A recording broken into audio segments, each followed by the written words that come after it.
Praise the Lord. கர்த்தருடைய பரிசுத்த நாமத்துக்கு உண்டாவதாக. இந்த நாளுடைய ஆசீர்வாதத்துக்கு ஒரு வேத பகுதி வாசிப்போம்.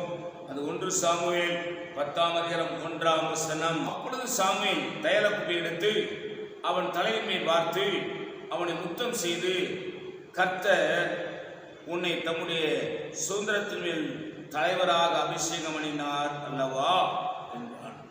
கவனிங்க, இஸ்ரவேல் மக்கள் எங்களுக்கு ஒரு ராஜா வேண்டும் என்று கேட்ட பொழுது ஆண்டவருடைய பார்வைக்கு விசனமாயிருந்தது.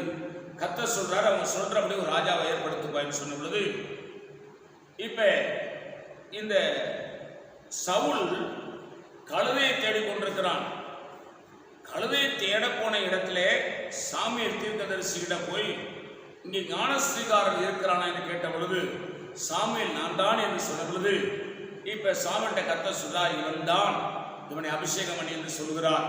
அப்ப சாமுவேல் இந்த சவுலை ராஜாவாக அபிஷேகம் பண்ணுகிறதை நாம் பார்க்கிறோம். அல்லேலூயா.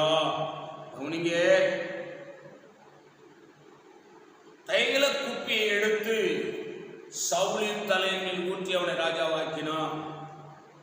இது ஆண்டவருக்கும் பிரியமில்லை, சாமுவேலுக்கும் பிரியமில்லை. ஆனால் ஜனங்களுடைய நிர்பந்தத்தின் நிமித்தமாய் சவுல் ராஜாவாகிறான். அருமை தேவ பிள்ளையே, நன்றாக கவனித்துக் கொள்ள வேண்டும்.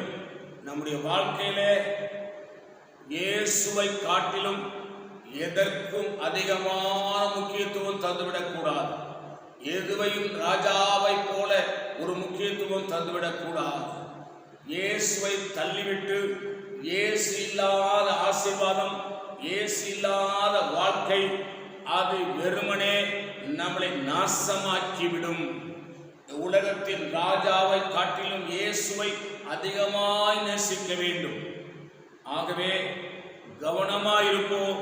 நம்முடைய ஆவிக்குரிய வாழ்க்கையிலே ஆசீர்வாதத்தை இழந்து விடாதபடிக்கு தேவையில்லாமல் இயேசுவை காட்டிலும் எதற்காவது நம்முடைய மனதை கொடுத்து நாம் ஆசீர்வாதத்தை இழந்து விட வேண்டாம்.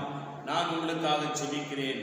பரிசுத்த பிதாவே, இது என்னோடு பேசின நல்ல வார்த்தைகளுக்காக ஸ்தோத்திரம். இந்த வார்த்தையின்படி எங்களை ஆசீர்வதிங்க. இயேசுவின் நாமத்தில் வேண்டிக் கொள்கிறோம் பிதாவே, ஆமென். God bless you. கர்த்தர் உங்களை ஆசீர்வதிப்பாராக.